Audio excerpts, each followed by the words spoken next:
नमस्कार, मी हेमंत देसाई मॅक्स महाराष्ट्रामध्ये आपलं मनापासून स्वागत करतो। आजचा दिवस महत्त्वाचा आहे तो या अर्थाने की आज आपले सर्वांचे लाडके अभिनेते, अभिनय सम्राट किंवा अभिनयातलं अव्वल स्थान ज्यांच्याकडे आहे ते दिलीप कुमार यांचा आज वाढदिवस आहे। तेव्हा त्यांना मी मनापासून शुभेच्छा देतो। आपल्या सर्वांच्या शुभेच्छा त्यांच्या पाठीमागे असतीलच, होत्या आणि राहतील यापुढे सुद्धा। दिलीप कुमार यांनी 98 वर्ष पूर्ण केलेले आहे आणि बघा आज दिलीप कुमार यांचा वाढदिवस, जे माझे अतिशय आवडीचे अभिनेते आहेत। आणि उद्या शरद पवार यांचा वाढदिवस। शरद पवार उद्या 80 वर्ष पूर्ण करत आहे। 81व्या वर्षात त्यांचं पदार्पण होणार आहे। एक प्रकारे सहस्त्र चंद्रदर्शन तो जो सोहळा असतो तो उद्याच असणार आहे। आणि शरद पवार यांना सुद्धा मनापासून मी शुभेच्छा देतो। शरद पवार हे राजकारणातले दिलीप कुमार आहेत असं गेल्याच वर्षी पंकजाताई मुंडे म्हणाल्या होत्या आणि खरं आहे एका अर्थाने। राजकारणातले दिलीप कुमार कशा अर्थाने ते म्हणाले की शरद पवार हे राजकारणात अभिनय चांगला करतात, पण दुसरा अर्थ त्यांना कदाचित अधिक अभिप्रेत असावा तो असा की दिलीप कुमार हे दीर्घकाळ अभिनय क्षेत्रामध्ये कामगिरी करत राहिले, यशस्वी होत राहिले। म्हणजे तरुणपणी तर ते यशस्वी होतेच, लोकप्रिय होते। मध्यम वयामध्ये सुद्धा ते आपली चित्रपट करिअर गाजवत होते। गोपीसारखे चित्रपट त्यांचे आले। त्याच्यानंतर जेव्हा ते चरित्र भूमिका करायला लागले, विशेषतः 1980च्या दशकात, तेव्हाही ते यशस्वी राहिले आणि त्यांनी स्वतःसुद्धा चित्रपट निर्मिती किंवा दिग्दर्शन करण्याचा प्रयत्न केला होता। अगदी 1990च्या दशकापर्यंत ते कार्यरत होते आणि म्हणून दिलीप कुमार हे एक प्रकारे एक टिकाऊ अभिनेते म्हणू आपण, दीर्घकाळ टिकणारे अभिनेते। तसे शरद पवार हे 80 वर्षाचे झाले, 80 वर्ष पूर्ण होत आले त्यांना, तरीसुद्धा ते अजूनही राजकारणामध्ये यशस्वी आहेत, अजूनही कार्यरत आहेत, सक्रिय आहेत। महाविकास आघाडी सरकारचे ते शिल्पकार आहेत, त्याचे आधारस्तंभ आहेत। आणि आता तर देश पातळीवरती UPA म्हणजे संयुक्त पुरोगामी आघाडी, काँग्रेस प्रणित आघाडीचे, त्या आघाडीमध्ये आता कोण आहे हे आपल्याला शोधून सुद्धा सापडणार नाही, हा भाग वेगळा। पण त्या आघाडीमध्ये त्याचं जे अध्यक्षपद जे आहे आता सोनिया गांधी यांच्याकडे आहे, ते अध्यक्षपद शरद पवारांकडे येईल, मग विरोधी पक्षनेते पदसुद्धा त्यांच्याकडे येईल, अशा प्रकारच्या बातम्या काल सगळ्या वर्तमानपत्रामध्ये, सगळ्या वर्तमानपत्राच्या गोटामध्ये, TV च्या चॅनल्सच्या माध्यमातून आपण ऐकल्या, वाचल्या। त्या बातम्यांचा पूर्णपणे त्याचा इन्कार राष्ट्रवादी काँग्रेसचे प्रवक्ते महेश तपासे यांनी केल्याचं आपण ऐकलं असेल। त्यांचं असं म्हणणं आहे की शेतकरी आंदोलनापासून लक्ष विचलित करण्यासाठी ही जाणीवपूर्वक अशा प्रकारच्या बातम्या पसरवण्यात आल्या आणि म्हणून त्यांनी त्याचा साफ इन्कार केला आहे। माझं म्हणणं असं आहे की सोनिया गांधी कदाचित त्यांच्या प्रकृतीच्या कारणामुळे त्या निवृत्तसुद्धा होऊ शकतात किंवा बाजूला होऊ शकतात आणि त्यांना विश्रांती घेण्याचा नक्कीच अधिकार आहे। त्यांची जागा घेण्यासाठी, UPA चेअरमनशिप घेण्यासाठी आणखी नावं पुढे येऊ शकतील, पण UPAचं चेअरमनशिप कोणाला मिळेल की जो UPAमध्ये काँग्रेस हा पक्ष महत्त्वाचा आहे आणि काँग्रेसला अधिक जागा आहेत। राष्ट्रवादी काँग्रेसकडे जागा किती आहेत लोकसभेच्या? अगदीच कमी आहेत। काँग्रेसकडे जास्त जागा आहेत, त्यामुळे अध्यक्षपद जे आहे ते काँग्रेसकडे असलेलं अधिक योग्य ठरेल UPA आघाडीचं। पण UPA आघाडीचं चेअरमनशिप नाही, पण आपण म्हणू की आघाडीचं पद काही नसेल, समजा विरोधी पक्षनेते पण नसलं तरी सुद्धा शरद पवार हे महत्त्वाचे खेळाडू आहेत, हे आपण लक्षात घेतलं पाहिजे। त्यामुळे देशाच्या राजकारणामध्ये पूर्वीच्या काळामध्ये जेव्हा जयललितांसारख्यांशी त्यांचे चांगले संबंध होते, मायावतींशी चांगले संबंध होते, मुलायमसिंग यादव हे त्यांचे मित्र आहेत, लालू प्रसाद यादव यांच्याशी त्यांचे चांगले संबंध होते, नवीन पटनाईक असतील, अनेकांशी त्यांचे देश पातळीवरती चांगले संबंध। त्यामुळे कुठलंही पद हाती नसताना सुद्धा शरद पवार राष्ट्रीय राजकारणामध्ये महत्त्वाची भूमिका निभावू शकतात। त्यामुळे ही बातमी येवो किंवा दुसरी बातमी येवो, शरद पवार हे राजकारणामध्ये, महाराष्ट्राच्या आणि राष्ट्रीय राजकारणामध्ये एक महत्त्वाचं नाव आहे, हे आपल्याला विसरून चालणार नाही. शरद पवार दुसऱ्यांदा चर्चेस आले ते गेल्या आठवड्यातच, म्हणजे आता 2-4 दिवसापूर्वीच अशी बातमी प्रसिद्ध झाली की शेतकरी आंदोलनाला पाठिंबा देणारे शरद पवार यांनी स्वतःच एक प्रकारे या सगळ्या कायद्यांना पाठिंबा दिला होता आणि केंद्रीय कृषी मंत्री म्हणून काम करत असताना सगळ्या राज्यांच्या मुख्यमंत्र्यांना जी त्यांनी पत्र लिहिली होती, ती पत्र पुढे आली आणि त्यामध्ये भारतीय जनता पक्षाने असा आरोप करायला सुरुवात केला की शरद पवार काय म्हणतात, अगोदरची भूमिका काय होती त्यांची, ते असंच म्हणत होते की हे सगळे जे काही नवीन कायदे आलेच पाहिजे असं ते म्हणत होते. आणि म्हणून शरद पवार हे एक प्रकारे ढोंगी आहेत, अशा प्रकारची टीका ही भाजपच्या प्रवक्त्याने आणि नेत्यांनी सुरू. आता वस्तुस्थिती काय होती याचाही खुलासा शरद पवार यांनी केला. त्यांनी असं सांगितलं की शेतकरी आंदोलनाचा जो काही प्रभाव आहे तो कमी करण्यासाठी आणि भलतीकडेच लक्ष वेधण्यासाठी भाजपने हे कारस्थान रचलेलं आहे. आणि हे खरंच आहे, भाजपने पहिल्यांदा असा आरोप करायला सुरुवात केली की शेतकरी आंदोलनामध्ये खलिस्तानी शिरलेले रावसाहेब दानवे यांचं आचरटासारखं वक्तव्य आपण ऐकलं असेल की त्यामध्ये पाकिस्तानी आणि चीनचं त्याच्यामध्ये सहकार्य आहे. काही जणांनी सांगितलं अगदी खलिस्तानी शिरलेले आहेत. अशा प्रकारच्या वाह्यात टीका, वाह्यात स्वरूपाची बेलगाम टीका भाजपच्या नेत्यांनी सुरू केली. हा वेगळा मुद्दा आहे. शरद पवार यांनी काय सांगितलं, शरद पवारांनी सांगितलं की या जे नवीन कृषी विधेयकं आहेत त्याच्यामध्ये MSPचा जो काही मुद्दा आहे तो त्यांनी चर्चेलाच घेतले नाही. आणि मुद्दा असा आहे याच्यामध्ये की हमी भावांचं रक्षण होईल की नाही, कारण खाजगी व्यापारी हे स्पर्धेमध्ये किंवा खाजगी कंपन्या उतरल्या तर ते हमी भाव देणार नाहीत, तेव्हा हमी भाव कायद्यामध्ये समाविष्ट करा, अशा प्रकारची शेतकरी नेत्यांची मागणी आहे, सगळ्या समितीची मागणी आहे, संयुक्त समितीची मागणी आहे. आणि आपण एक लक्षात घेतलं पाहिजे की भाजपचे नेते शरद पवारांवर टीका करताना त्याने एक गोष्ट लक्षात घेतली नाही की शरद पवार जेव्हा सत्तेबाहेर गेले 1980 मध्ये, पुलोदचं सरकार गेलं आणि शरद पवार हे विरोधी पक्षात होते, विरोधी पक्ष नेते होते, त्यावेळी त्यांनी शेतकरी दिंडी काढली होती आणि ते मुख्यमंत्री होते तेव्हा. आणि त्यांची मागणी काय होती, शरद पवारांची मागणी होती की शेतमालाला किमान भाव, हमी भाव द्या. ह्या मागणीसाठी ती मागणी मान्य करावी लागली. हे महाराष्ट्रामध्ये हमी भावाचं जे काही सगळं सुरू झालं, हमी भावाचं संरक्षण शेतकऱ्यांना संरक्षण, हमी भावाचं संरक्षण देण्याची सुरुवात ही शरद पवारांमुळे झाली, हे कोणी सांगत नाही. आणि त्यावेळी आपण लक्षात घेतलं पाहिजे की त्यानंतर देवीलाल असतील, हरियाणाचे मोठे हरियाणाचे मुख्यमंत्री, किंवा पंजाबचे पुढे मुख्यमंत्री झाले सुरजीत सिंग बरनाला, हे मोठे शेतकरी नेते दोघेही, त्यांनी ह्या शेतकरी दिंडीचं एक प्रकारे त्यांनी त्यापासून प्रेरणा घेऊन आपल्या राज्यामध्ये अशा प्रकारचं आंदोलन केलं. ही आंदोलनं झाल्यानंतर त्या काळामध्ये केंद्र सरकारला हमी भावाचं रक्षण देण्याची धोरण त्यांनी स्वीकारलं. हमी भाव हे धोरण केंद्र सरकारने तेव्हा स्वीकारलं आणि हे स्वीकारण्यामध्ये महाराष्ट्र कारणीभूत राहिला आणि महाराष्ट्रापेक्षा आपण शरद पवार यांच्यामुळे हे हमी भाव सुरू झाले असं आपण म्हटलं पाहिजे. हमी भावाचं धोरण म्हणून एक सुरू झालं, तेच शरद पवार हे हमी भाव नसावेत म्हणून अशा प्रकारची मागणी करतील का? लॉजिकली विचार करा आपण. शरद पवारांनी जो खुलासा केला तो असा, हे आपण लक्षात घेतलं.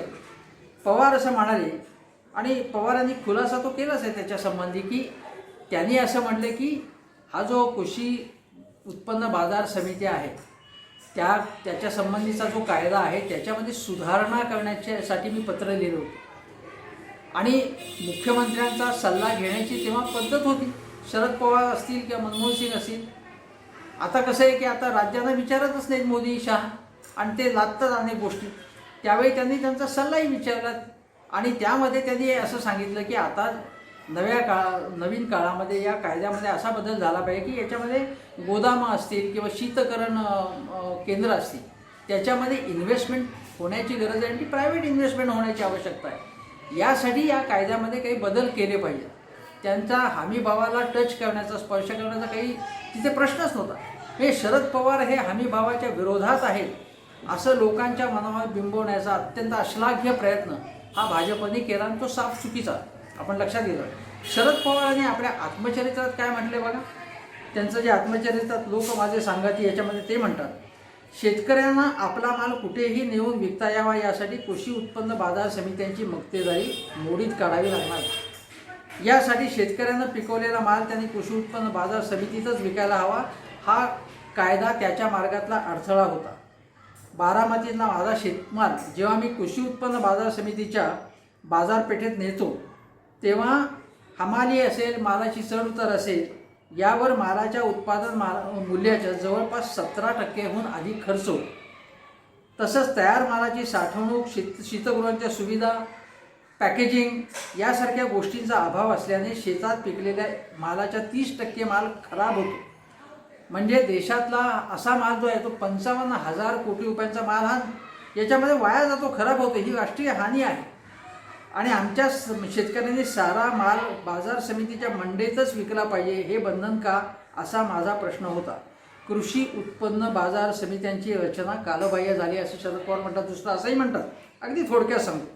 कॉन्ट्रॅक्ट फार्मिंगबद्दल ते म्हणतात की बाजारापर्यंत वाहतूक करून माल नेणं, माल नेल्यानंतर भाव चढेल किंवा उतरेल अशा अनिश्चिततेच्या काळजीतून मुक्त होण्यासाठी कॉन्ट्रॅक्ट फार्मिंगला आम्ही प्रोत्साहन दिलं. आता लक्षात घ्या, शरद पवारांनी हा सगळा खुलासा केला आहे. मी तुम्हाला सांगतो ते पुन्हा एक गोष्ट लक्षात घ्या की हमी भावाला शरद पवारांचा विरोध नव्हता. त्यांना सुधारणा हव्या होत्या आणि सुधारणांना पाठिंबा द्यायचा होता. आता हे गोष्ट खरी, शरद पवारांचा हा सगळा खुलासा आपण मान्य केला पाहिजेच, मोकळ्या मनाने मान्य केला पाहिजे की शरद पवार हमी भावाच्या विरोधात नाही, सुधारणांच्या बाजूचे आहेत. पण त्याचवेळी त्यांनी असं स्पष्ट विधान केलं आहे, नवीन कृषी कायद्यांना सरसकट विरोध करून आम्ही करणार नाही. त्यांचा विरोध आहे की MSPचा या कायद्यात उल्लेख नाही आणि खाजगी व्यापाऱ्यांकडून MSP मिळेल का याचा उल्लेख नाही आहे. याला आक्षेप आहे. त्यांना नवीन शेतकऱ्यांचे आंदोलन, त्यांचा पाठिंबा यासाठी आहे की या गोष्टींचा उल्लेख, म्हणजे हमी भावासंबंधी MSPचा उल्लेख पाहिजे, खाजगी व्यापारी MSP देतील असं म्हटलं पाहिजे, असं ही मुख्य मागणी आहे. शरद पवारांचा त्यांना पाठिंबा आहे. पण या तिन्ही कृषी कायद्यांना, कॉन्ट्रॅक्ट फार्मिंग असेल, बाकीच्या गोष्टी असेल, इसेन्शियल कमोडिटीज म्हणजे साठवणुकीच्या संबंधी मर्यादा वगैरे या गोष्टींचा ज्याच्यात उल्लेख आहे, अशा एकूण 3 कायद्यांना सरसकट माझा विरोध नाही असं शरद पवार म्हणतात. याचा अर्थ काय की शरद पवारांनी सुद्धा म्हणजे म्हटलेलं आहे की हमी भाव मला हवेत, पण या नवीन सुधारणांना सरसकट विरोध नाही. हे लक्षात घेतलं पाहिजे की शरद पवार काय म्हणत आहेत. माझं म्हणणं असं आहे की शरद पवार नेहमी मिक्स सिग्नल्स देतात. म्हणजे एकाच वेळी त्यांच्या विधानाचे अनेक अर्थ होऊ शकतातच, पण अनेक संकेत देत असतात. प्रणव मुखर्जीच हे असं म्हणाले होते. केव्हा म्हणाले होते की जेव्हा UPAमधनं डावे लोक बाहेर पडलेले होते, आपल्याला माहिती आहे की अणुकराराच्या मुद्द्यावरून, आणि त्यानंतर जेव्हा पुन्हा एकदा निवडणूक लागली त्यावेळी मायावतींना पंतप्रधान पदासाठी म्हणून प्रोजेक्ट करून प्रकाश करात जे मार्क्सवादी कम्युनिस्ट पक्षाचे तेव्हा सरचिटणीस होते, त्यांनी असा प्रयत्न केला की भाजप विरोधातली आणि काँग्रेसही ज्याच्यामध्ये नसेल अशी एक आघाडी, विरोधी पक्षांची एक आघाडी तयारी करायची आणि मायावती या पंतप्रधान असतील. आता त्यावेळी UPAचे आधारस्तंभ कोण होते तर शरद पवार होते. राष्ट्रवादी काँग्रेस हे UPAत तेव्हाही होतं. पण तेव्हा शरद पवार हे करात आणि मायावती यांच्या त्यांनी असं काय विधान केलं की त्यांच्याशी सुद्धा त्यांची चर्चा चालू होती आणि ते असं म्हणाले की पुन्हा लेफ्टला आपल्या UPAमध्ये आपण आणू. आता लेफ्ट म्हणजे डावे हे मायावतींना प्रोजेक्ट करत असताना, सर्व विरोधी पक्षांची आघाडी बनवण्याचे प्रयत्न सुरू असताना, आणि UPAचे पंतप्रधान तेव्हाही मनमोहन सिंगच होते, आणि मनमोहन सिंग नसते तर राहुल गांधी किंवा कोण होणार मुख्य पंतप्रधान त्यांचं काँग्रेसचाच कोणीतरी होणार होता. पण त्यावेळी शरद पवारांनी अशा प्रकारचं वक्तव्य केलं आणि त्याबाबत जेव्हा प्रणव मुखर्जी यांना विचारण्यात आलं तेव्हा ते राष्ट्रपती झाले नव्हते. तेव्हा ते म्हणाले की अशा प्रकारचे मिक्स सिग्नल देणं हीच पवार यांची खासियत आहे. मी मगाशी ज्याचा कृषी विधेयक कायद्यांचा उल्लेख केला त्यावेळी माझं असं म्हणणं आहे की ठीक आहे, तुमची भूमिका शरद पवारांची स्पष्ट आहे. पण कृषी विषयक जे 3 नवे कायदे बिलं आलेली आहेत, त्यावेळी संसदेमध्ये राष्ट्रवादीनी म्हणजे खुद्द शरद पवारांनी राज्यसभेत ज्या प्रकारे ठाम भूमिका घ्यायला पाहिजे होती, ती भूमिका तेव्हा त्यांनी घेतली नाही ठामपणे. बरं, तुम्ही संसदेचं अधिवेशन बाजूला ठेवा, त्यानंतर या प्रश्नावरती जे तुम्ही कृषी मंत्री होतात आणि केवळ कृषी मंत्री होतात म्हणून तुमचा शेतीचा अभ्यास आहे तुमचा, तर तुम्ही या प्रश्नावरती जनजागृती केवळ महाराष्ट्रात नाही, अन्य ठिकाणी का नाही केली तुम्ही? शेतकऱ्यांच्या नेत्यांनी, म्हणजे शेतकरी वेगवेगळ्या संघटना आहेत त्यांच्या नेत्यांनी ही जनजागृती केली, ते आंदोलन केलं. तुमचा जो एक नवीन कृषी विधेयकांना पाठिंबा आहे का विरोध आहे, हे पाठिंबा ते तुम्ही काय म्हणता की सरसकट माझा विरोध नाही त्याला. पण जेव्हा तुमच्यावरती टीका व्हायला लागली तेव्हा तुम्ही काय म्हणालात की तुम्ही शेतकरी आंदोलनापासून लक्ष विचलित करण्यासाठी माझ्यावरती टीका करतात. म्हणजे याचा अर्थ तुम्हाला शेतकरी आंदोलन तुमचा पाठिंबा आहे. जर पाठिंबा असेल तुमचा, तर तुम्ही निस्संदिग्धपणे हे कायदे मोडीत काढले पाहिजेत असं का नाही म्हणत. पण तुम्ही म्हणता की कृषी विधेयक कायद्याचा सरसकट माझा विरोध नाही. मग त्यामुळे याबाबत सुद्धा तुम्ही एक अशा प्रकारचे संकेत देतात. पण मी तुम्हाला म्हटलं की शेतीविषयक सुधारणा काय काय करायला पाहिजे, जेव्हा तुम्ही पत्र लिहिली चांगली गोष्ट आहे. त्यानंतर तुम्ही सत्तेबाहेर गेला, त्यानंतर तुम्ही जी काही पत्र लिहिली त्या पद्धतीने कृषी उत्पन्न बाजार समित्यांमध्ये कायद्यामध्ये सुधारणा व्हायला पाहिजे की नाही. मार्केट कमिट्या ज्या आहेत त्याच्याबद्दल शरद जोशींपासून ते अगदी विजय जावंदे असतील किंवा राजू शेट्टी असतील, सगळ्यांनी त्याच्याबद्दल तक्रारी केल्यात की कृषी उत्पन्न बाजार समित्यांमध्ये जो भ्रष्टाचार होतो, जे गंडवलं जातं, शेतकऱ्यांना नाडवणूक होते, त्याच्याबद्दल तुम्ही आवाज उठवला का? ज्या पद्धतीचा तुम्ही तुमच्या आत्मचरित्रात दिलं की 17% नासाडी होते आणि 29% मालाची नासाडी होते आणि त्याच्यामध्ये सुधारणा व्हायला पाहिजे. पण त्या सुधारणा होण्यासाठी तुम्ही काय प्रयत्न केला आहे? ठोस प्रयत्न काय केला का? त्यासंबंधी या प्रश्नावरती जनजागृती केली का? माझ्या मते तुम्ही सतत अशा प्रकारचे काही संकेत वेगवेगळे देताना त्यामुळे शरद पवारांबद्दल सतत एक प्रश्नचिन्ह निर्माण होतं. आता आणखीन एक गोष्ट तुम्हाला सांगतो की आपल्याला माहिती आहे की अलीकडच्या काळात काही दिवसांपूर्वी त्यांनी राहुल गांधींच्या एकूण नेतृत्वामध्ये सातत्याने अशी टीका केली. योग्य टीका होती, त्यात काही चुकीचं काहीच नव्हतं. आणि त्यांनी असे काही राहुल गांधींवरती टीकेचे आसूड ओढले अशातला काही भाग नाही. अर्थात काँग्रेसचे जे लगेच गांधी घराण्याचे समर्थक आहेत ते लगेच जागे झाले आणि त्यांनी लगेच राहुल गांधींच्यावरती टीका, म्हणजे आपल्यावरती टीका, कारण हे यांना करणं भाग आहे, काँग्रेसचं ते कल्चरच आहे.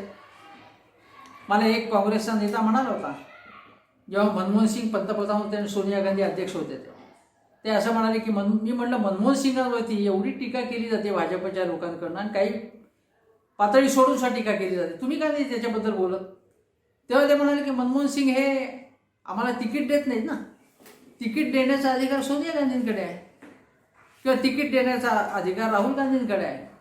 त्यामुळे आम्हाला आमचं म्हणणं आहे की त्यांच्यावरती टीका केली तर आम्ही अंगावर येऊ तुमच्या, मनमोहन सिंगांवरती टीका केली तर आम्हाला काही फरक पडत नाही, असं खाजगीच म्हणावं लागतं तुम्ही. आता हे काँग्रेसचं कल्चरच आहे. त्यामुळे काँग्रेसच्या नेत्यांनी लगेच, मी बाळासाहेब थोरात असतील किंवा यशोमती ठाकूर असतील, यांनी लगेच टीका केली याच्याबद्दल. आता शरद पवारांनी या राहुल गांधींच्या बाबत ही जी काही आत्ता मत व्यक्त केली, त्याच्या अगोदर काय मत व्यक्त केलं होतं पूर्वी तुम्हाला माहिती असेल. सुरुवातीच्या काळात शरद पवारांनी स्पष्टपणे असं सांगितलं होतं, आत्ता नाही काही वर्षांपूर्वी एक प्रकारे संकेत दिले होते की राहुल गांधींच्या नेतृत्वाखाली काही आपण काम करणार नाही. राहुल गांधींच्या नेतृत्वावर त्यांनी टीका केली. त्यानंतर ते काय म्हणाले की राहुल गांधींमध्ये खूप सुधारणा झालेली आहे असंही ते म्हणाले. मी माझं काय म्हणणं आहे की हा जो चकवा आहे ना शरद पवार नावाचा, कधी असं बोलतात कधी तसं बोलतात, पण ठाम थेटपणे रोखठोक ज्या पद्धतीने राज ठाकरे बोलतात, ज्या पद्धतीने अनेक नेते बोलतात, एक घाव दोन तुकडे असं ते कधीही बोलत नाहीत आणि हेच त्यांचं वैशिष्ट्य आहे, आपण लक्षात घेतलं पाहिजे. आणि कदाचित असंही म्हणता येईल की याचमुळे ते राजकारणात जास्त काय टिकलेत का, पुण्या मुंबईतले मध्यमवर्गीय काही म्हणून, पण शरद पवार टिकलेत का या कारणामुळे, हेही आपल्याला लक्षात घेतलं पाहिजे. मी तुम्हाला याच मुद्द्याच्या अनुषंगाने राज ठाकरेंचं नाव निघाले म्हणून सांगतो. राज ठाकरेंच्या वरती त्यांनी अगोदर काय टीका केली की राजकारणात तुम्हाला काम करण्यासाठी लवकर उठायला लागतं, लवकर उठायला लागतं, म्हणजे लवकर उठायचं असेल तर रात्री लवकर झोपायला लागतं वगैरे वगैरे. मग राज ठाकरे आणि त्यांचे संबंध चांगले झाले. राज ठाकरेंनी मुलाखत घेतली त्यांची.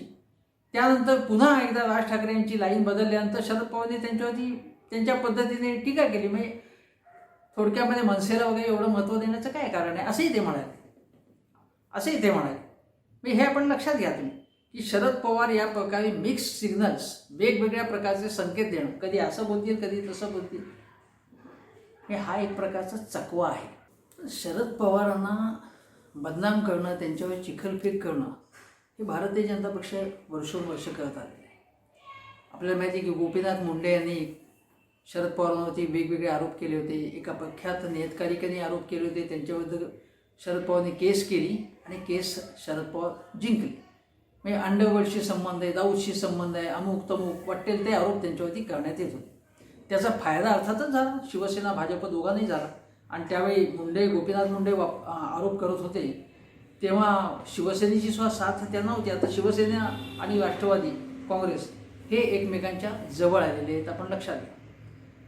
आता शरद पवारांनी असं म्हटलं आहे की पप्पू कलानी आणि हितेंद्र ठाकूर यांना जी काही तिकीटं मिळाली, काँग्रेसमध्ये शरद पवार होते तेव्हा पवारांनी सांगितलं की ताराबाई वर्तक ज्या काँग्रेसच्या नेत्या होत्या त्यांनी शिफारस केली होती, जिल्हा काँग्रेसने शिफारस केली होती म्हणून आपण दिली. आणि जी शिफारस डावलून नेतृत्व देऊ शकतं, दुसऱ्याची तिकीटं कापायची आणि दुसऱ्यांना द्यायची, पण त्यांनी सांगितलं की बाबा त्यांनी तिकीटं द्यायला सांगितली असा त्यांनी खुलासा केला. पण लोकांच्या मनात मात्र शरद पवार, पप्पू कलानी, हितेंद्र ठाकूर ही नावं कायमस्वरूपी बसली. आता तो एक भाग झाला, बाजूला करा तुम्ही. पवारांनी जी बदनामी खूप केली गेली, पण पवारांनी काही दोन चार अनेक चांगली कामं केली हे लक्षात कोणी ठेवत नाही. म्हणजे पवारांच्या काळात कृषीमालाची निर्यात, कृषीमालाचं उत्पादन हे लक्षणीयरित्या वाढलं. कृषी मंत्री असताना हे देशव्यापी स्तरावरती वाढलं. ते अनेक राज्य जी अन्नधान्य उत्पादनामध्ये मागे होती ती सबळ झाली आणि त्याला केंद्राने मदत दिली. त्या राज्याने त्यांना जे मार्गदर्शन केलं ते सुद्धा कारणीभूत होतं आणि त्याचं श्रेय पवारांना दिलं पाहिजे. दुसरी गोष्ट म्हणजे भारतामध्ये उदारीकरण त्यावेळी आणि त्यानंतरच्या टप्प्यामध्ये उदारीकरणाचे टप्पे आहेत अनेक. पुन्हा मनमोहन सिंग जेव्हा पंतप्रधान झाले तेव्हा मनमोहन सिंगांच्या सगळ्या लिबरलायझेशनच्या, उदारीकरणाच्या भूमिकेला काँग्रेसने एवढं सपोर्ट केला नसेल तेवढा शरद पवारांनी केला. हे शरद पवारांची एक महत्त्वाची भूमिका, महत्त्वाचा रोल आहे. याचा उल्लेख डॉक्टर मनमोहन सिंगसुद्धा खाजगीमध्ये काही वेळा सार्वजनिकरित्या सुद्धा त्यांनी केला आहे आणि त्यांच्या मनामध्ये शरद पवारांबद्दल अतिशय आदराची भावना आहे, जी काँग्रेसमध्ये जे नेहरू गांधी घराण्याचे जे चमचे आहेत किंवा त्यांचे भाट आहेत किंवा त्यांचे अंध समर्थक आहेत, अंध फक्त मोदींचे नाहीत, या बाजूला सुद्धा आहेत, त्या लोकांना याचं काही कौतुक करावं असं कधी वाटलं. मी पवारांचं एखाद्या भूमिकेबद्दल त्यांनी कौतुक मनापासून कधीही केलं नाही. महाविकास आघाडी सरकारच्या काळात सुद्धा तुम्ही बघा, तुम्हाला काही महिन्यांपूर्वी काय राहुल गांधी म्हणाले होते, काही कोरोना इथे वाढत होता, कोरोनाचा संसर्ग काही प्रमाणामध्ये महाविकास आघाडी सरकारवर जेव्हा टीका होत होती तेव्हा राहुल गांधींना जेव्हा प्रश्न विचारण्यात आला तेव्हा ते म्हणाले की हे काही आम्ही सरकारमध्ये आहोत पण हे आमचं सरकार नाही, म्हणजे आमच्या नेतृत्वाखाली सरकार नाही, म्हणजे हात झटकलेच आहेत. तुम्ही या सरकारमध्ये घटक आहात, सगळ्या सरकारच्या बऱ्या वाईट सगळ्या गोष्टींची जबाबदारी तुम्ही घेतली पाहिजे की नाही, पण ती त्यांनी घेतली. आता तो भाग बाजूला ठेवा. शरद पवारांनी संरक्षण मंत्री असताना लष्करामध्ये महिलांसाठी पहिल्यांदा दरवाजे उघडले. आता महिला वेगवेगळ्या क्षेत्रात लष्करामध्ये, हवाई दलामध्ये, नौदलामध्ये महत्त्वाचे रोल निभावत, महत्त्वाची कामगिरी करत आहेत, महत्त्वाच्या पदांवर आहे. हे शरद पवारांनी केलं हे लक्षात घ्या. किंवा स्थानिक स्वराज्य संस्थांमध्ये सुद्धा महिलांना आरक्षण त्यांनी दिलं. महिलांसाठी महाराष्ट्रात स्वतंत्रपणे धोरण आणलं, पण दारू विक्री संबंधी सुद्धा त्यांनी अशी भूमिका घेतली की महिलांनी जर बहुमताने असा ठराव केला की आम्हाला इथे दारूची दुकानं नको आहेत तर त्या दारूच्या दुकानांवरती बंदी आणायला लागेल, ती बंद करावी लागते. आता ही भूमिका जी होती ती साखर कारखानदारांना दुखावणारी होती. वास्तविक शरद पवार आणि साखर कारखानदार यांचे संबंध चांगले आहेत, पण त्या प्रमाणात त्यांनी साखर कारखानदारांना सुद्धा दुखावण्याची भूमिका घेतली. शरद पवारांची ही जी काही चांगली बाजू आहे, जी उजळ बाजू आहे, जे त्यांनी अनेक महत्त्वाचे निर्णय घेतले आहेत, हे सांगायला पाहिजे, हे अधोरेखित करून सांगायला पाहिजे. मग भले मला म्हणतील की बघा तुम्ही शरद पवारांचे गुणगान करताय. आज त्यांचा वाढदिवस आहे, किंवा वाढदिवसाच्या दिवशी काही चांगल्या गोष्टी ज्या त्यांनी केलेल्या आहेत आणि ज्या फारशा चर्चेला येत नाहीत त्यांचा उल्लेख करणं आवश्यक आहे. पवार साहेब गेली कित्येक वर्ष राजकारणात आहे. हे तसं बघू गेलं तर 50च्या दशकापासून म्हणजे 56-57 सालापासून ते राजकारणात आहे.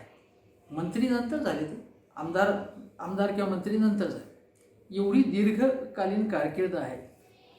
आणि या दीर्घकालीन कारकिर्दीतले काही महत्त्वाचे टप्पे पुन्हा काही सांगायची गरज नाही. पहिल्यांदा ते युवक काँग्रेसमध्ये होते. आधी महाविद्यालयीन जीवनामध्ये त्यांनी निवडणुका लढवल्या.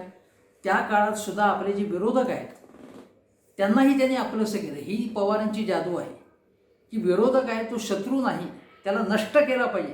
ही भूमिका पवारांची कधीही राहिली नाही. हा पवारांचा अतिशय ठळक असा गुण आहे. सर्वसमावेशक आहे. ते कोणाशी असं विखार बाळगणं, कोणाबद्दल कोणाचा द्वेष करणं, ही जी काही पक्षांमध्ये विशेषतः प्रवृत्ती दिसते ती पवारांमध्ये नाही. पण एकदा पवारांना आडवं कोणी गेलं तर मात्र पवार त्याला सोडतही नाही. मग तो पक्षामध्ये सुद्धा पक्षांतर्गत विरोधक असेल किंवा कोणी असेल. अगदी क्रिकेटमध्ये जरी आपण बघितलं म्हणजे जगमोहन दालमी असतील, ललित मोदी असतील, सुरेश करमाडी स्पोर्ट्समधले आणि राजकारणात एकेकाळी त्यांच्या जवळचे आहे. त्यानंतर त्यांचं काय झालं किंवा पवारांनी त्यांचं काय केलं हे आपण बघितलं नाही. पवार कोणालाही पटकन संपुसू शकतात. पण एरवी जे आपले राजकारणातले प्रतिस्पर्धी असतील त्यांनासुद्धा मदत करणं, मग त्यांना कोणाला कुठल्याही प्रकारची आर्थिक मदत असेल, अन्य प्रकारची मदत असेल, हे जे दातृत्व आहे त्यांच्याकडे, हे हा एक महत्त्वाचा गुण आहे. दुसरी गोष्ट म्हणजे पवार जेव्हा राजकारणात आले अनेक वर्षानंतरसुद्धा म्हणजे आपण बघू की 1980च्या दशकापर्यंत अशी स्थिती होती की राजकारणातला माणूस असेल तर त्यांनी अतिशय साधं राहिलं पाहिजे. साधे कपडे, मी कसा गरीब आहे, माझ्याकडे कसे पैसे नाही आहेत, अशा प्रकारचं, समजा पैसे असले तरी पैसे आहेत असं दाखवायचं नाही, अशा प्रकारची प्रवृत्ती होती. पवारांनी तसं कधीच केलं नाही. तुम्ही पवारांना त्यांच्या काळात त्यांचे समकालीन अनेक राजकारणी पायजमा, कोणी धोतर, अशा पोशाखात पवारांना कधीही पाहिलं नसेल. पायजमा क्वचित, पण शर्ट पॅन्ट हा त्यांचा हे आहे. आणि आपल्याकडे पैसे आहेत, आपण व्यवस्थित आर्थिकदृष्ट्या आहोत, संपन्न आहोत, हे त्यांनी कधीही लपवलं नाही. पण त्या पैशाचा उपयोग त्यांनी लोकांसाठी सुद्धा केला. अगदी साधी गोष्ट म्हणजे कॅन्सरसारख्या रोगावरती त्यांनी ज्या जिद्दीने मात केली, पण त्यानंतर तंबाखूवरती त्यांनी महाराष्ट्रात बंदी आणली आणि मग पुढे देशामध्ये सुद्धा बंदी आणली किंवा त्याच्यावरती निर्बंध आले. आता तुम्ही म्हणाल की अजूनही जागोजागी तंबाखू मिळतो, पण त्याच्यावरती काही प्रमाणात तरी निर्बंध आणण्याचं काम हे पवारांनी अतिशय खमकेपणाने केलं किंवा अतिशय त्यांनी लक्षात ठेवून तो निर्णय घेतला की आपण जी चूक केली ती चूक या तरुण पिढ्यांनी करू नये, ते व्यसन त्यांना लागू नये, त्याचे काय परिणाम होतात ते आपल्याला माहिती, हे त्यांनी त्यामध्ये दाखवूनही दिले. दुसरी आणखीन एक गोष्ट पवारांच्या संदर्भात सांगायची की तरुण वयातच त्यांना युनेस्कोची एक फेलोशिप मिळाली होती, स्कॉलरशिप मिळाली. आणि त्यावेळी जपानचे पंतप्रधान असतील किंवा अमेरिकेचे जे राष्ट्राध्यक्ष जॉन केनेडी त्यांचे बंधू होते बॉबी केनेडी, त्यांच्या कार्यालयात काम करण्याचा त्यांना अनुभव आला. त्यामुळे ॲडमिनिस्ट्रेशन कसं करावं हे त्यांना समजलं. पुढे यशवंतरावांपासून एक त्यांनी जो गुण घेतला जसं की त्या म्हणजे कृषी असेल, इंजिनिअरिंग क्षेत्र असेल, सिंचन क्षेत्र असेल, संरक्षण क्षेत्र असेल, कुठलंही काम, कुठली जबाबदारी आपल्याला मिळण्यापूर्वी त्याची तयारी करण्यासाठी त्या क्षेत्रातल्या तज्ज्ञांचा सल्ला घ्यायचा. मग ते वसंतराव गोवारीकर असतील हवामानशास्त्रातले, कृषीमधले स्वामीनाथन असतील, त्यांच्याशी चर्चा करायची. आज आपण जर राजकारणी आपण आसपासचे बघतो ते फक्त राजकीय विधानं करत असतात बघा. ते उद्योगधंदा, शेती असेल, सिंचन असेल, पाणी प्रश्न असेल, हवामानाचे बदल असतील, पर्यावरण असेल, या क्षेत्राबद्दल नवीन माहिती घ्यावी, अभ्यास करावा, त्यासंबंधी काही अभ्यास करून निष्कर्ष काढावेत आणि मग आपण त्याचा धोरणांमध्ये आपल्याला उपयोग करावा, अशी दृष्टीच नाही कोणाकडे. ही जी एक विधायक दृष्टी आहे, ही जी अभ्यासाची दृष्टी आहे. पवार कोणाशी फालतू, याला म्हणतो की गॉसिपिंग करणार नाहीत. काही जण नुसतंच अशा राजकारणामध्ये उसापती कुरापती करत असतात, त्यामध्ये ते वेळ आपल्याला दौडत नाही. ही पवारांकडून घेण्यासारखे हे गुण आहेत. आणि उद्या त्यांचा वाढदिवस आहे, त्यामुळे याचा उल्लेख मुद्दामूनच करायला पाहिजे. पण मी मगाचपासून जे सातत्याने सांगतो आहे की पवारांचा हा जो चकवा आहे तो अनेक कारणांमुळे, त्यांच्या या सगळ्या भूमिकांमुळे. मी त्यांनी एकदा काय त्यांना विचारण्यात आलं तेव्हा ते असं म्हणाले की मी भाजपबरोबर कधीही जाणार नाही, असं ते म्हणाले. पण भाजपबरोबर ते पुलोद सरकारमध्ये जनसंघ होता, भाजपबरोबर गेलेच होते ते. त्यानंतर देवेंद्र फडणवीस सरकारला अडचणी संकट काळामध्ये महाराष्ट्राच्या स्थैर्यासाठी सतत निवडणुका होऊ नयेत म्हणून त्यांनी पाठिंबा दिला होता. सरकार वाचलं, त्यामुळे फडणवीस सरकार 5 वर्ष सत्तेवरती बसलं, आपल्या सत्ता मिळवली त्यांनी, सत्ता टिकवली त्यांनी 5 वर्ष. त्याला शरद पवारांनी मग काय सांगितलं की शिवसेना आणि भारतीय जनता पक्ष यांच्यामध्ये अंतर राहावं म्हणून मी ही केलेली चाल होती. पण शिवसेना नंतर सरकारमध्ये सामील झाली, म्हणजे ती ज्यांची जी काही ते त्यांचं धोरण पूर्णपणे फसलं. पुढे ते शिवसेनेबरोबरच गेले ते. आणि आजही ते असं म्हणत आहेत की भाजपबरोबर मी जाणार नाही. हे म्हणतानाच ते असं म्हणतात की राजकारणात कोणीही अस्पृश्य आहे असं मी मानत नाही. आता याचा अर्थ काय? असा आपण एक थोडा सकारात्मक अर्थ घेतला की असं पवारांना म्हणायचं असेल की राजकारणामध्ये प्रतिस्पर्धी असतात पण तो शत्रू नसतो आपला, तेव्हा त्याच्याही अडचणीमध्ये आपण त्याला मदत केली पाहिजे. मोदींशी त्यांचे संबंध चांगले ठेवलेत त्यांनी. पण अस्पृश्य नसतो राजकारणात कोणी, हे वाक्य कशाच्या संदर्भात वापरलं जातं? ते असं की उद्या भाजपशी असेल त्यांच्याशी आमची दोस्ती होऊ शकते, किंवा अन्य ज्यांच्याशी आमचा आयडिओलॉजिकल मतभेद आहे त्यांच्याशी आमची दोस्ती होऊ शकते, असंही त्याचा अर्थ होऊ शकतो. पण पवार हे संकेत जाणीवपूर्वक देत असतात, माहीत नाही, पण ते देत असतात. त्यांची संपूर्ण करिअर बघितली तर असं वेगवेगळ्या प्रकारची त्यांची विधानं, परस्पर विसंगत विधानं. एक उदाहरण तुम्हाला देतो अजून. एकदा ते असं म्हणाले होते जेव्हा 2019च्या वेळी की मोदी पंतप्रधान होऊ शकतील असं मला वाटत नाही. ते असं म्हणाले की भाजपची सत्ता येऊ शकते पण मोदी पंतप्रधान होतील असं मला वाटत नाही. याचा अर्थ त्यांना असं म्हणायचं होतं की भाजपच्या जागा कमी होतील आणि मग इतर पक्षांची मदत घ्यावी लागेल आणि अशावेळी इतर पक्षांना बरोबर घेऊन जाणारा अध्यक्ष होऊ शकतो. त्यावेळी नितीन गडकरींचं नाव होतं, तेव्हा पवारसाहेब म्हणाले की नितीन गडकरींचं नाव आलंय, माझे मित्र आहेत, ते आनंद झाला मला. पण मला गडकरींची चिंता वाटते, कारण मोदी साहेबांना दुसरा मोठा नेता आपल्या पक्षात चालत नाही असं ते म्हणाले. असं थेट त्यांनी वाक्य उच्चारलं. पण ज्यावेळी चंद्रकांत दादा पाटील जेव्हा म्हणाले की शरद पवारांनी लोकसभेची निवडणूक लढवणार असं चर्चा होती गेल्या वेळी माढामधून, तेव्हा पाटील म्हणाले की त्यांच्या वयाचा विचार करता, प्रकृतीचा विचार करता त्यांनी आता निवडणूक लढवू नये. तेव्हा शरद पवार म्हणाले की माझ्या प्रकृतीची चिंता त्यांनी करू नये. पण मग गडकरींच्या आणि भाजपच्या प्रकृतीची चिंता त्यांनी केली, त्याचं काय? हाही प्रश्न विचारायला लागेल. महाराष्ट्रात जेव्हा सत्तांतराची चर्चा सुरू होती गेल्या वर्षी, आपल्याला माहिती आहे की अजितदादा पवारांबरोबर देवेंद्र फडणवीस यांनी सरकार स्थापन केलं. त्यावेळी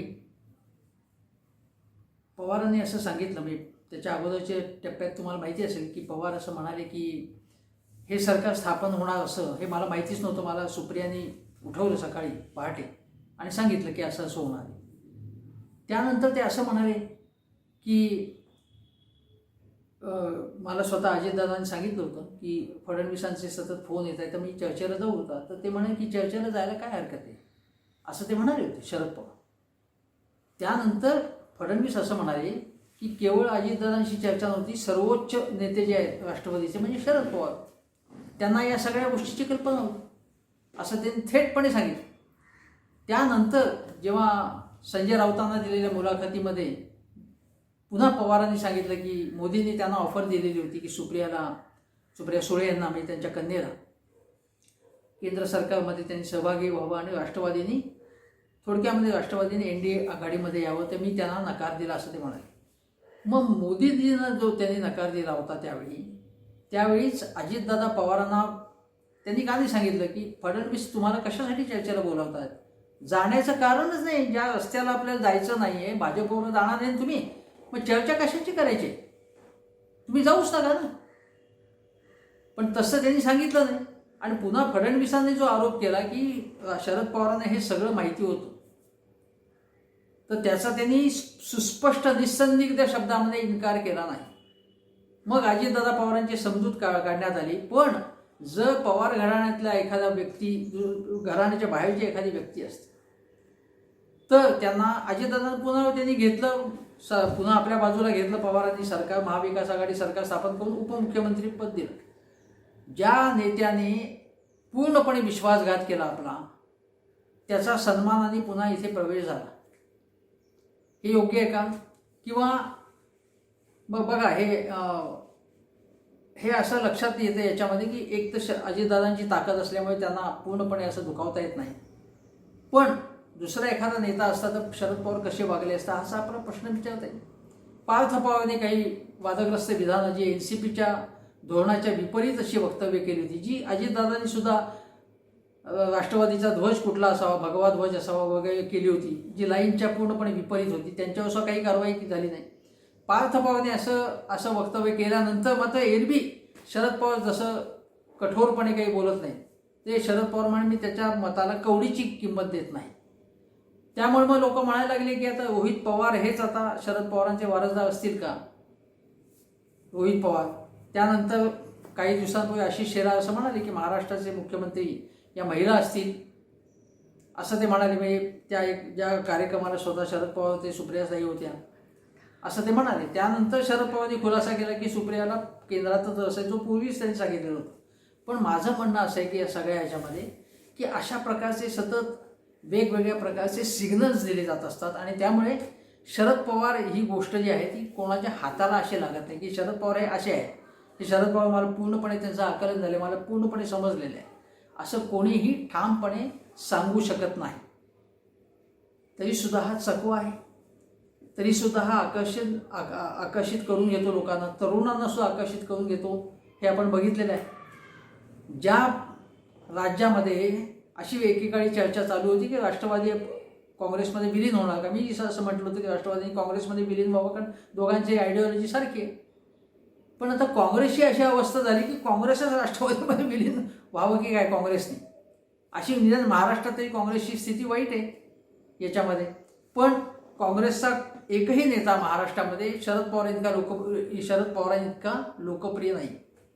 आणि चर्चा कशी सुरू झाली परत की शरद पवार हे UPAचे नेते होणार का, विरोधी पक्ष नेते होणार का, ही चर्चा खारिज केली गेली. म्हणजे चर्चेचं पूर्ण असं काहीही नसल्याचं राष्ट्रवादीने खुलासा केला आहे. पण शरद पवार हे नाव चर्चेत आहे की नाही, या प्रकारचं चर्चेत असलेलं नाव आणि वयाच्या 80व्या वर्षी कोण आहे दुसरं, मोरारजी देसाई पंतप्रधान झाले होते उत्तर आयुष्यामध्ये, पण राजकारणामध्ये त्यांचा असा जो प्रभाव आहे जसा शरद पवारांचा आत्ता आहे. शरद पवार हे आजही जसं गेल्या वर्षी मॅन ऑफ द मॅच होते महाराष्ट्रातल्या राजकीय कसोटीमध्ये, राजकीय 2020 म्हणा काही म्हणा, तसे अजूनही शरद पवार चर्चेत आहे. असा चर्चेतला चेहरा महाराष्ट्रातला दुसरा कोणीही नाही आहे. म्हणून शरद पवारांच्या ज्या दोन्ही गोष्टी सांगून मी सांगतो, शरद पवारांना पुन्हा शुभेच्छा देतो, आणि या पुढच्या काळात सुद्धा त्यांचा महाराष्ट्राच्या राजकारणावर नाही तर देशाच्या राजकारणावरती प्रभाव निर्माण होईल. एक महाराष्ट्रातला कुठल्याही पक्षाचा का असेना एक मोठा रोल महाराष्ट्राचा आहे देशाच्या राजकारणामध्ये, ही आपल्याला सुखावणारी गोष्ट आहे. आणि म्हणून मी पुन्हा त्यांना एकदा शुभेच्छा देतो आणि इथेच थांबतो.